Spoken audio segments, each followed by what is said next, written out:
Bismillahirrahmanirrahim. Assalamualaikum warahmatullahi wabarakatuh. Alhamdulillah. Wassalatu wassalamu ala rasulillahi amma ba'd.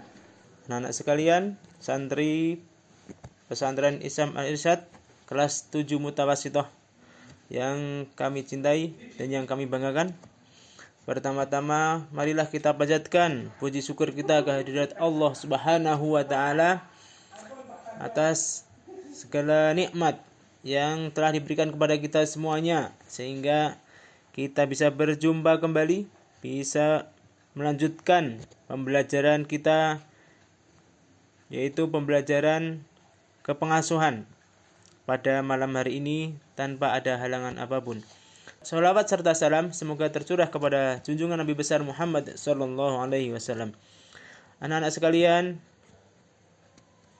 santri pesantren Isam Al-Irsyad kelas 7 Mutawassithah yang berbahagia. Jumpa lagi dengan saya di sini dalam pembelajaran buku kepengasuhan.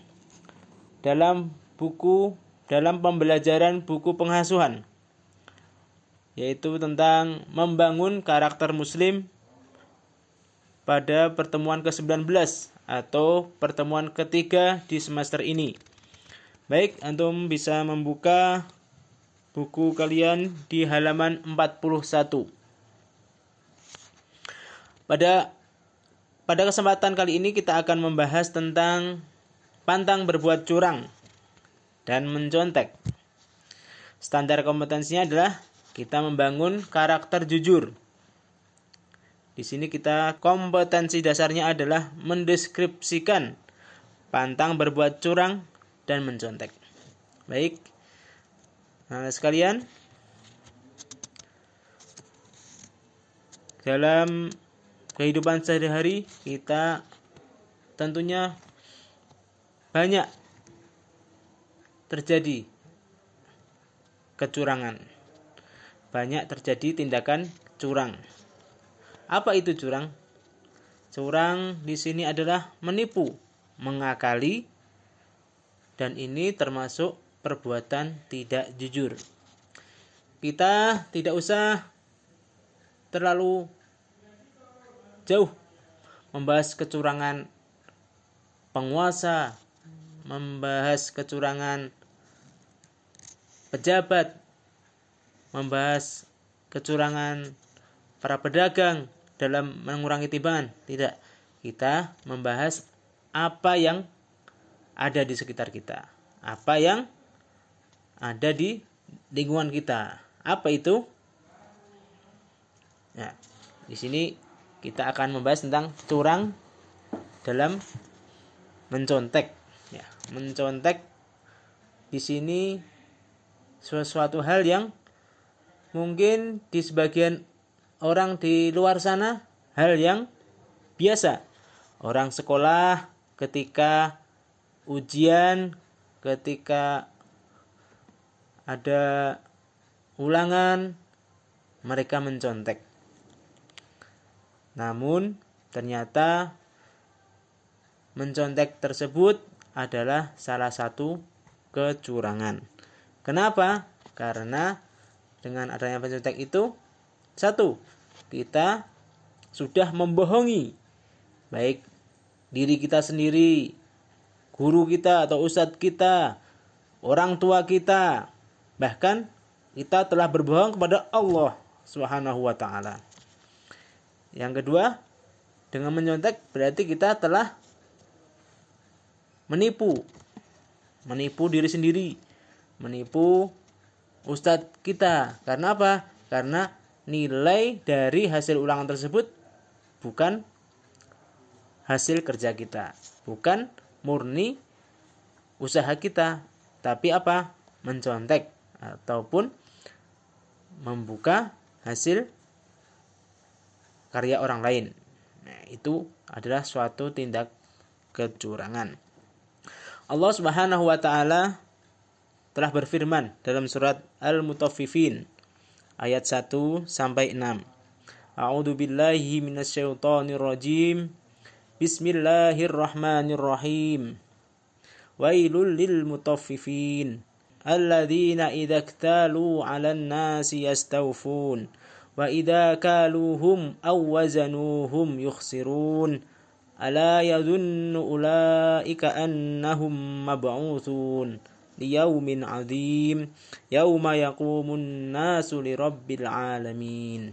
Ya, artinya kecelakaan besarlah bagi orang-orang yang curang, yaitu orang-orang yang apabila menerima takaran dari orang lain, mereka minta dipenuhi, dan apabila mereka menakar atau menimbang untuk orang lain, mereka mengurangi.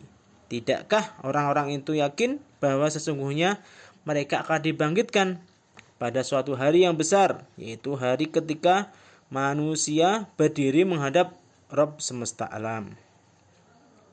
Anak-anak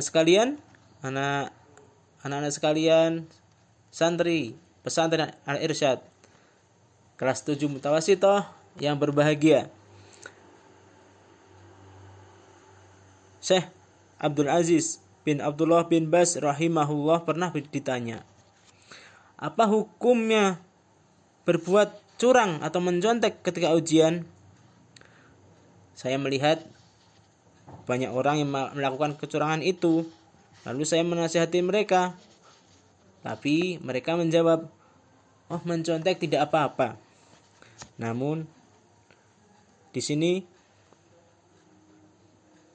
saya menanyakan kepada Syekh Abdul Aziz, kemudian beliau menjawabnya, curang dalam ujian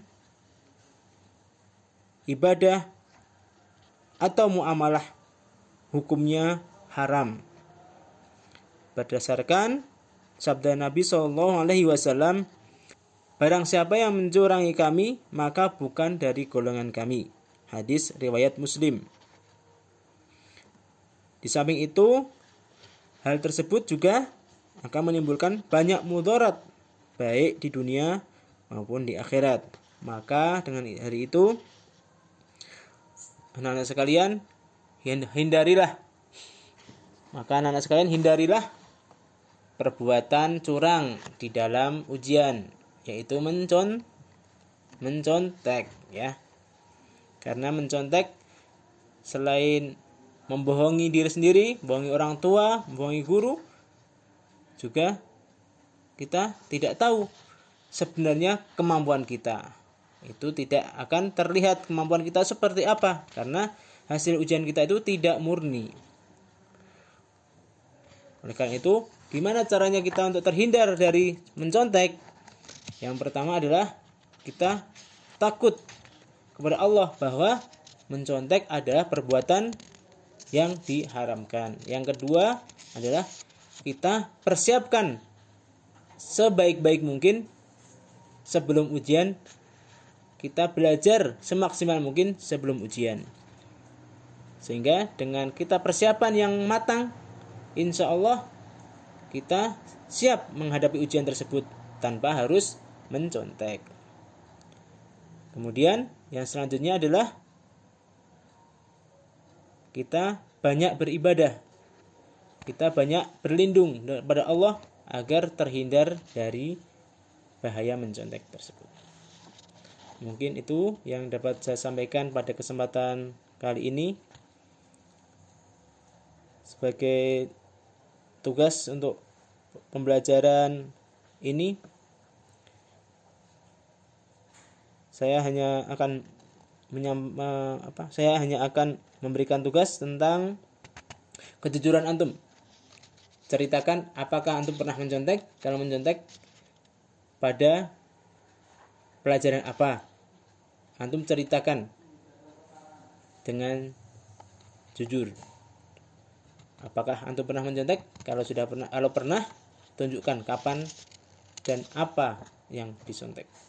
Mungkin itu saja pembelajaran kita dalam seri pengasuhan ini. Mudah-mudahan kita bisa mengambil hikmahnya. Mari kita tutup dengan membaca doa kafaratul majlis. Subhanakallahumma wa bihamdika asyhadu an la ilaha illa anta astaghfiruka wa atubu ilaik. Assalamualaikum warahmatullahi wabarakatuh.